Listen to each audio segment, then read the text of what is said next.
What's happening, all you beautiful people? Your boy, the Vaslap, is in the building. It is another day. It is another episode of the Vuvuzela Victory Challenge. There's more European football coming, and you know what? I'm feeling good about it. Hit the like button, hit subscribe, tell your parents, grandparents, lovers, and haters. Let's get into the Vaslap Challenge. It's not called the Vaslap Challenge, it's called the Vuvuzela Victory Challenge. I don't know why I said that. Just run this little intro thing and let's get into the game.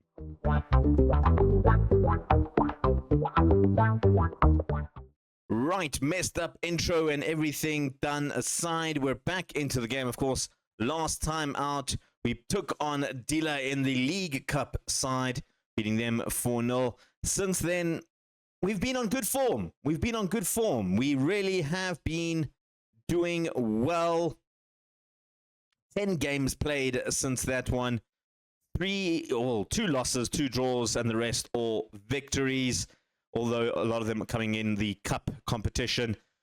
We beat OH Levian 2-1 in the league, and then beating them away 1-0 in the Kockout Cup quarterfinal. In the first leg of the semi-final, we lost to Cercle Bruges away from home, but we did land up beating them in the away leg 4-1, which means we are in the final for the Kockout Cup, which we are taking on Genk in May. So quite some time away from that one. Oh, my light just went off. And then we took on RWD Molenbeek, drew 1-1 with them. A bit of an annoying result in this one. We scored early and then we kind of just switched off a little bit. We didn't do too well against Union SG, beating them 2-0. And then we lost to Kreutrijk 1-0 in this game. This was also one of those games, similar to the RTW game. I was thinking, yes, we are not doing well. You know, literally after this Kockout game, I realized 5 games, only 2 wins was not great. Didn't change anything, though. I just kept it kind of the same. And in the next set of 4 games, we didn't lose a single one. We beat Cercle Bruges 4-1, beat KV McLachlan 3-1, drew with Westerlo 2-2. And in our most recent game, beating Zulte Waregem 2-0, which does leave us in second place at the moment.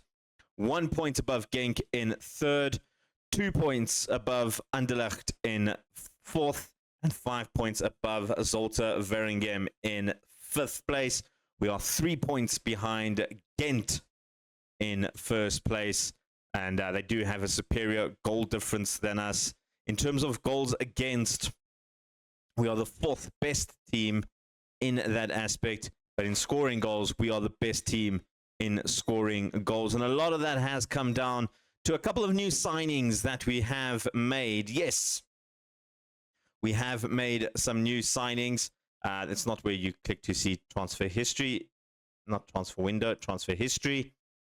And before we talk about the new signings, we've got to talk about some players that have left. So during the January transfer, the board decided to take over the transfers. So I couldn't reject or accept various offers, which did annoy me quite a bit.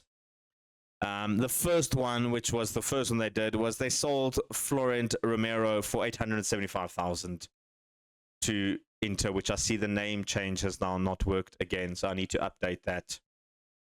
I see Blue Neries come out. There was an update, so it obviously changed during the update. But yeah, this man was valued at £4 million when we had him, and they just sold him for 875,000. I didn't have a say in it. I wanted to keep him. I desperately wanted to keep him in the team. And yeah, the board were like, no, we're going to sell him for 875,000 because they're idiots. And we lost a lot of money because of him. And same with Kockout. He was valued just under $1 million. He was about 900,000. Genk bought him for 220,000. And then the same goes for Thibault here. 38.5 thousand. He was valued at 55,000. So not a huge loss for us on that one. And he was someone that I would have sold as well. That's the one the board all sold. Direct, he was on loan at Cravada and OB. They took him on loan just at the end of the season. And they offered him 41.5 thousand. That was the offer to buy him. His contract was expiring. They bought him. He is now a permanent member of OB in the Norway. And then lastly, another one the board sold. Free transfer, Julius Garand. I don't understand why they let him go for free. His contract wasn't up, but they took an offer for free. So they're idiots. Anyway, we did buy into a couple of players. We bought in 2 players, both free agents, both internationals. First of all, we've got Zabinek Blazek coming into the fray. A very, very good central midfielder. I like the look of him. He was very, very good. We signed him for £3,800. He isn't getting much in terms of loyalty fee and appearance fee. So I think actually quite a good little bargain. In terms of this season, 6 appearances, 1 assist in the league, 3 appearances in the Corky Cup, 1 goal so far. So a decent return for the young Czechia midfielder.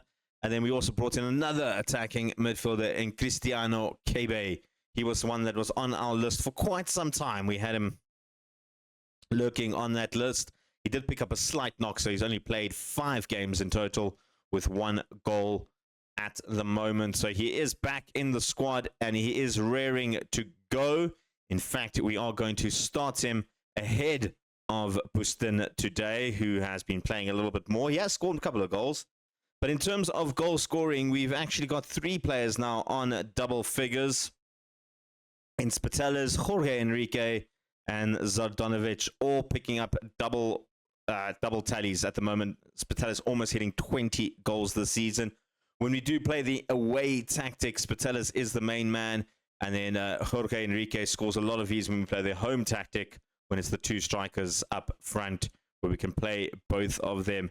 Zalkovic has hit a nice little vein of form, as well as Alradi and Grania, both kicking it off. So those 2 have been just trading places in and out.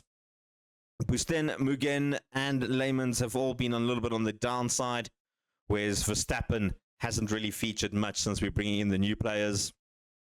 In terms of assists, our wingbacks are the main playmakers. I mean, they're playing as playmaking, what's it called? Playmaking wingbacks. That's what the term is. And together, 17 assists. Zadanovic with 11, and Alradi also pitching with 7 assists.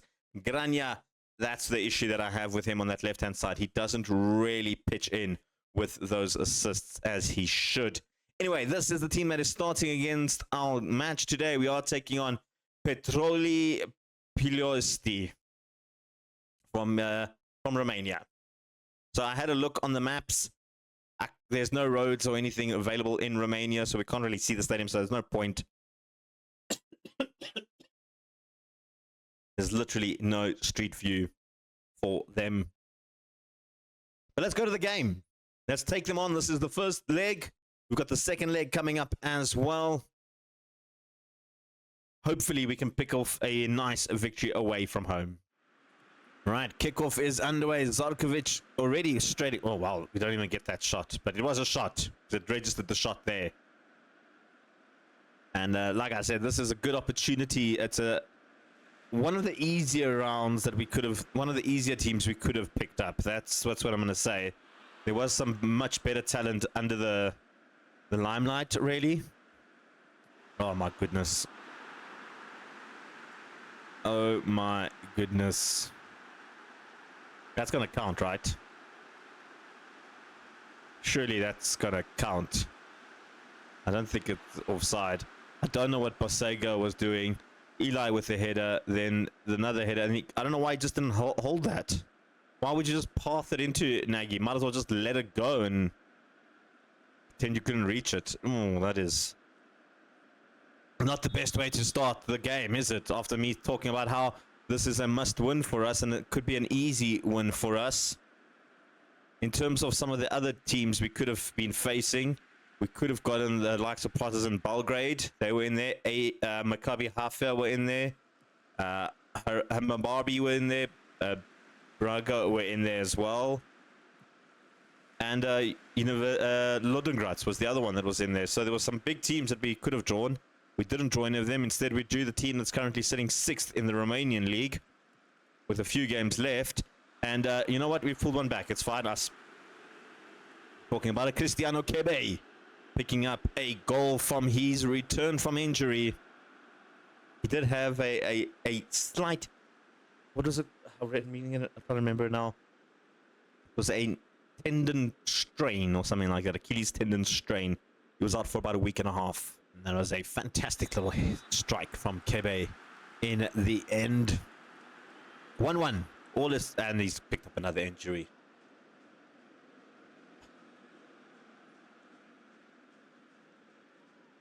That is annoying. Does it tell me what injury he's got? No, it's not. Normally when you used to hover over the injury, it should tell you potential foot or whatever. Bustin will come in there. It's his natural position. A natural replacement, I guess, as well. Nothing more annoying than having your goal scorer come off injured. In, I think what is really a packed stadium in Romania, 14,000. So a couple of thousand people, yeah, coming to watch this. We desperately need a victory. Yeah, I think our home form hasn't been great. Our away form has been actually quite good. We showed that against Cercle Bruges when we beat them 4-1 away from home. So no, we beat them at home. Our home form has been good. Our away form has been bad. That was it. We lost to Kockout away, and we lost to Cercle Bruges away as well. So yeah, I'm still very much under the weather from yesterday as well. So please forgive me if I do cough and sneeze during the video. I apologize. I am trying my best to edit them out, but sometimes I do miss one or two. And that's come in, and that's another goal for Ali Spitalis. This man is going to be a problem, because he's one. I think he's going to be wanted this weekend, especially if we have a very good showing towards the end of the season. 20 goals is not something to joke about, and when you're scoring 7 goals in 9 Conference Leagues games, people are going to start taking notice, and that is a problem, because Hernandez could also be leaving because he's got a release clause, and Mugen he's already put up a fuss that he wants to leave. So that's 3 strikers that I could be losing come the transfer window. I'm going to very hope and pray that the board give us some money this transfer window and don't take the sales away from me, because if they do that, I feel like we aren't going to have a first team next season. And we haven't been doing bad financially, to be completely honest. We're losing month to month, but we're not in the black. You know, we are not in the red. I mean, we are in the black. We're still making a profit, albeit a little one. So I don't really understand why the board are so panicking. I mean, without the Champions League, the last 2 months we did lose about £2 million, which is understandable, but we got them. You're getting the Champions League money back now from the TV stuff, and that all kicks in at the end of the season. You get all that money from the TV viewing, so it just makes sense to me that they shouldn't be panicking, and hopefully they can actually give me some money to spend on some of the players, because we aren't going to be losing our goalkeeper as well.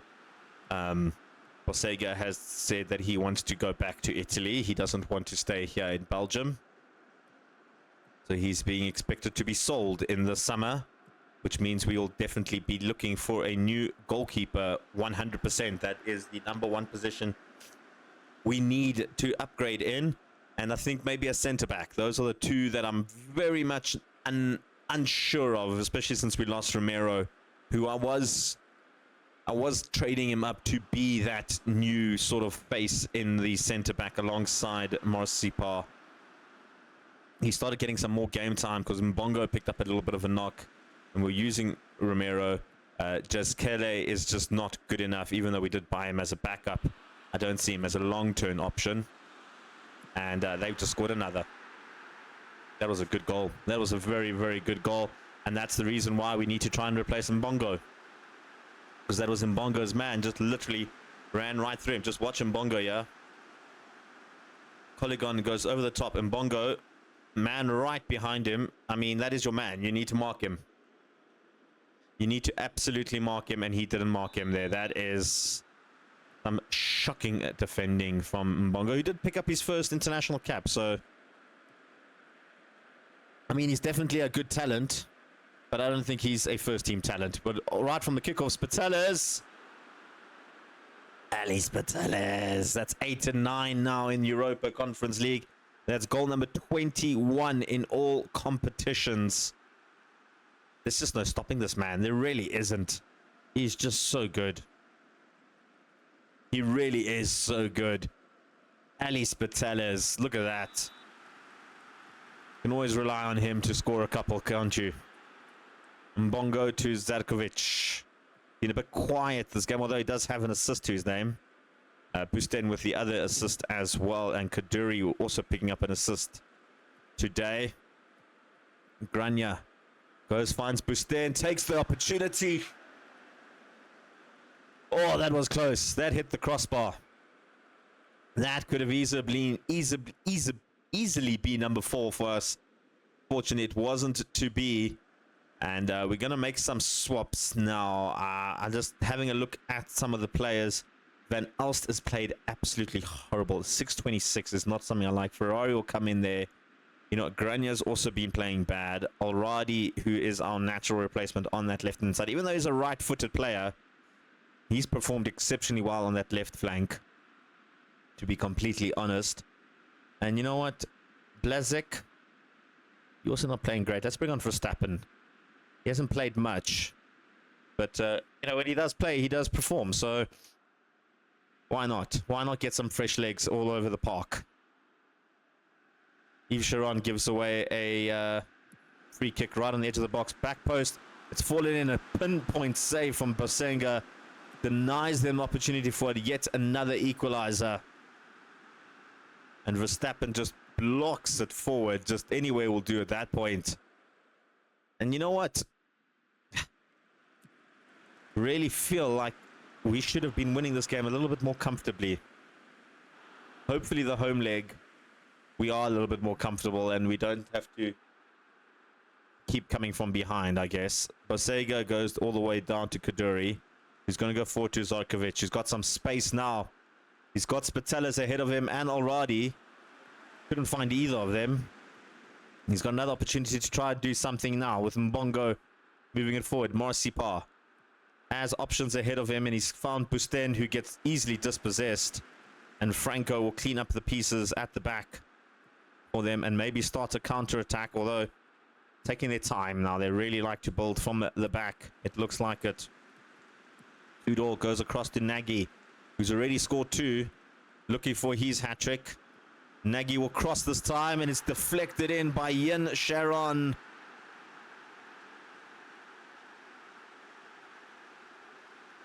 I don't even know what to say. I don't understand what Yin Sharon was even doing it, because there wasn't really a threat in the box.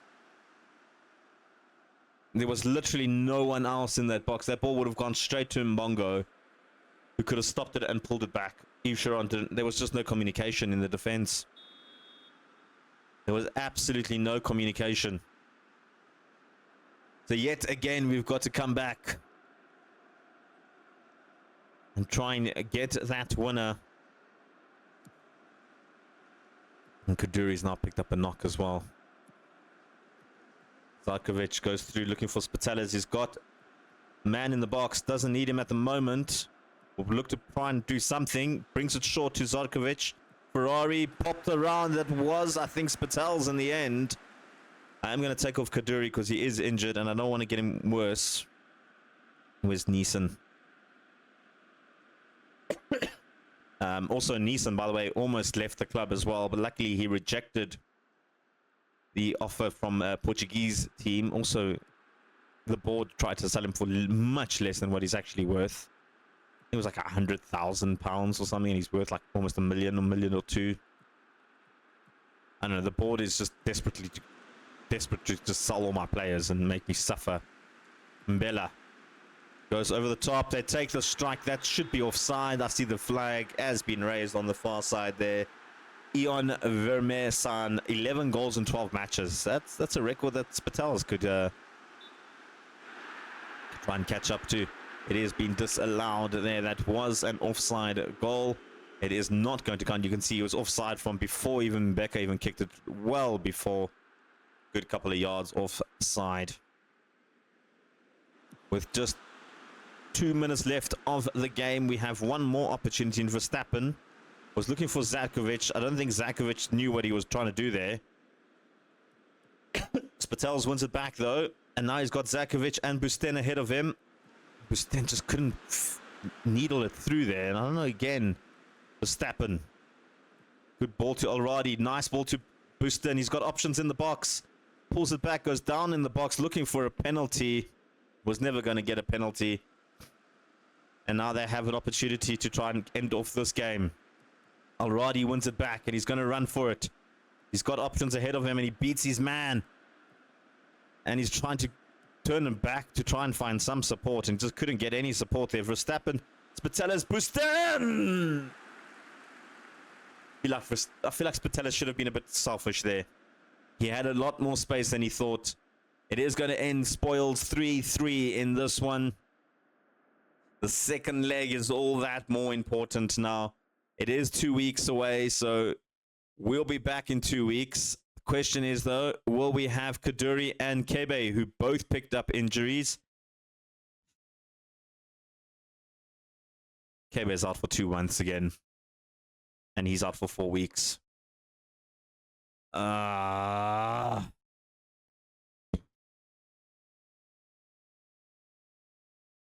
That was the day before my birthday, and we drew. Anyway, we've got Circle Bruges to come up, and then next week, actually, it was changed. There was 2 games, now there's only 1. Next week, we're taking on them at home. We'll come back for that game. Right, we're back for the second leg. We lost 3-0 to Circle Bruges. Apparently, they're my bogey team.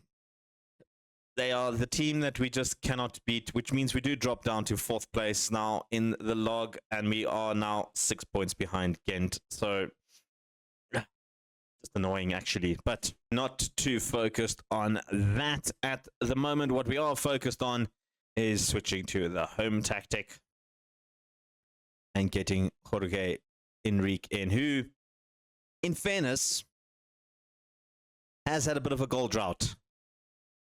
He hasn't scored in a couple of games. We need to get him back on scoring terms. I mean, he scored against the Westerlo game.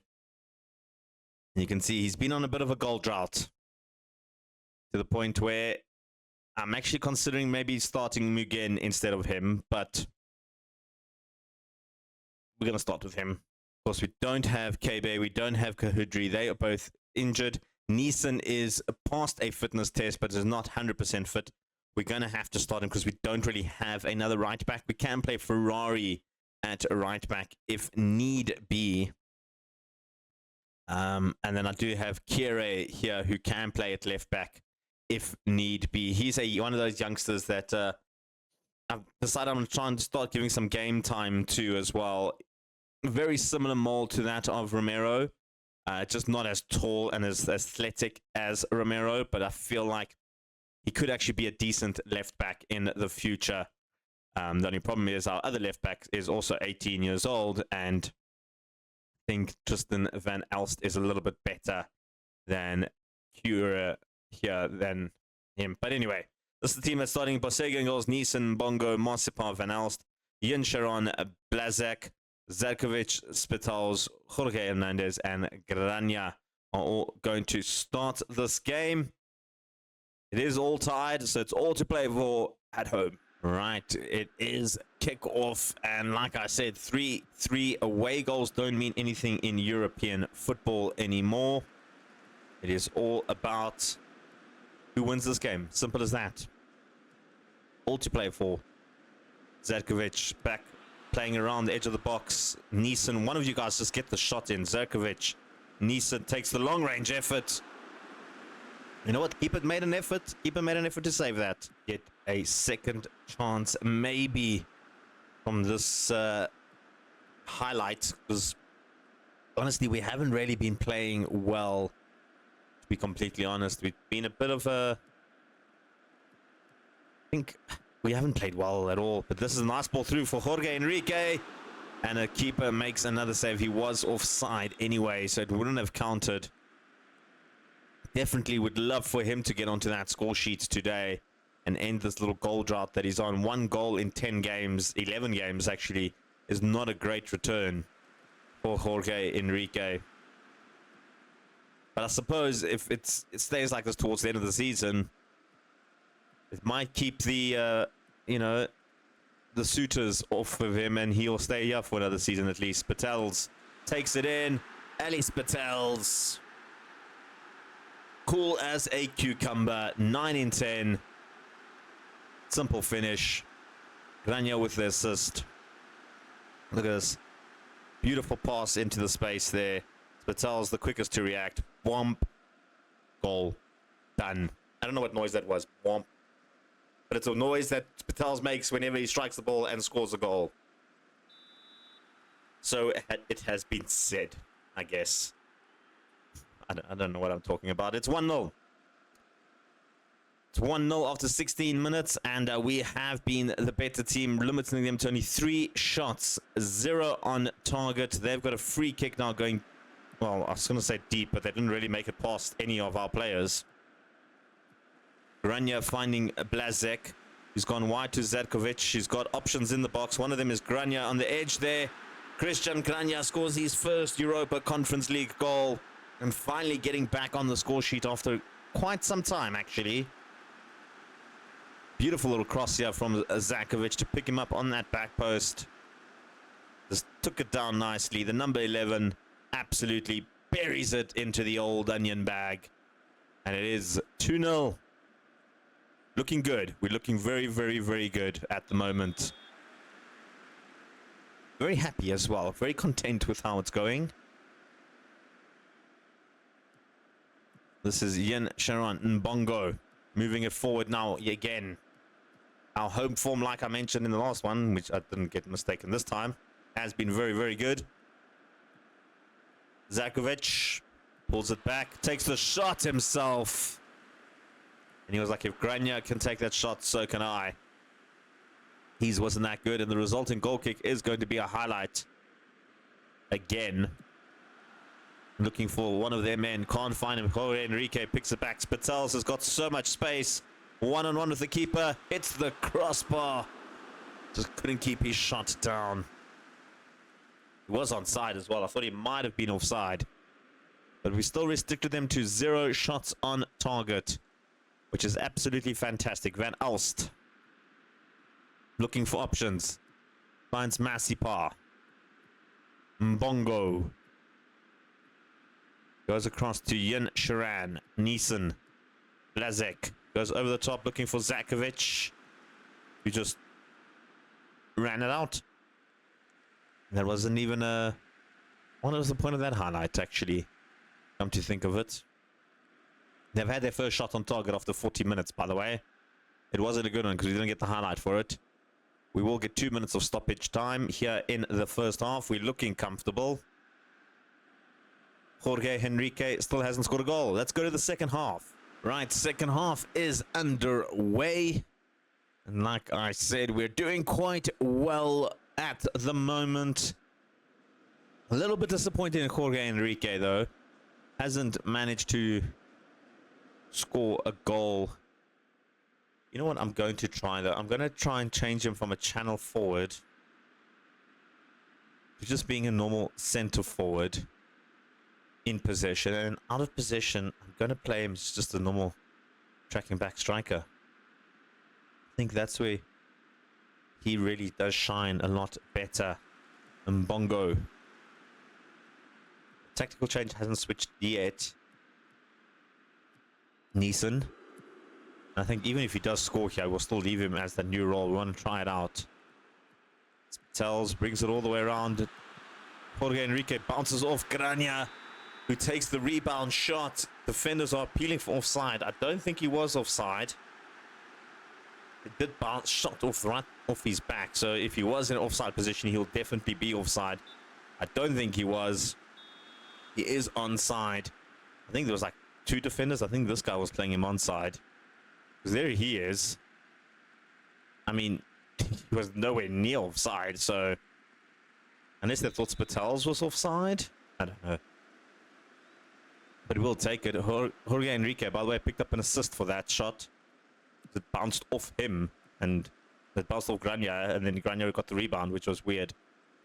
But now we've got Enrique playing in the new role. Let's see if it's how it pans out, playing as a centre forward instead of a channel forward. Moment, he's not in the centre forward role, though. He was playing as a channel forward. He was still catching up. We're trying our best to try and get him to score. That's what I'm going to say. Zankovic is looking a little bit tired out there. I think he has run his race. I think we are going to give it a little bit of a run for Lehman. We are 3-0 up at the moment. And if we don't concede here, I would say we're feeling a little bit more confident going into the last 20 minutes or so into the game. As long as it's like about 65, if we don't concede, we should be good. Do need to make some subs, though, I think. I think Zakovic is looking super tired. On a yellow card makes me a little bit nervous. Van Alst on a yellow card also makes me a little bit nervous. Neeson looking a little bit tired as well. You know what? Let's make some swaps. Both my right-hand side guys are super tired, and it's showing there a little bit. So Zakovic will come off. We'll bring on Lehmans to play there. Elsewhere, Ferrari will come on for Neeson. You know what? Yves Sharon is also looking super tired out there. I'm going to bring on Busten, and then Lazek can play as a DM, and Busten can go a bit more attacking. It is a swap we've done quite often in this tactic when we don't have someone else available in the midfield. Mbongo looking for options, finding Lehmans, and then he just gives it straight to Tudor like it was a gift on a silver platter there. It was very, very poor. You know what? I'm going to just tell the guys to focus a little bit in this play. We're looking like we're a bit out of sorts in the last few minutes or so. I mean, focusing literally just put them all red faces at the bottom. Absolutely shocking from everyone, apparently. Let's make some more swaps. Van Alst is run his race. He is absolutely done. Here, come on there. You know, Blazek is also looking super tired. So is Grania, though. Do we let... You know what, Grania? Put it on Aradi. Since the tactical change, though, we haven't really done much in terms of threatening their goal. So maybe that's not the answer. Center forward and tracking forward from Hernandez. Because now they're on attack again. It's been all of the opposition at the moment. Ferrari on the back post just stood and watched Tudor take the header. Bosega makes the save. And I know in the summer we were saying we needed to swap the goalkeepers out, but he's actually really stepped up this season, Bosega, and really showing that he is a top quality goalkeeper. I think the defense has let him down a little bit in the likes of Mbongo and Masipar not being on the same page as often as I'd like. I mean, I do miss Alexander. I won't lie. Josh Alexander was a go to the penalty, isn't it? Here giving a penalty.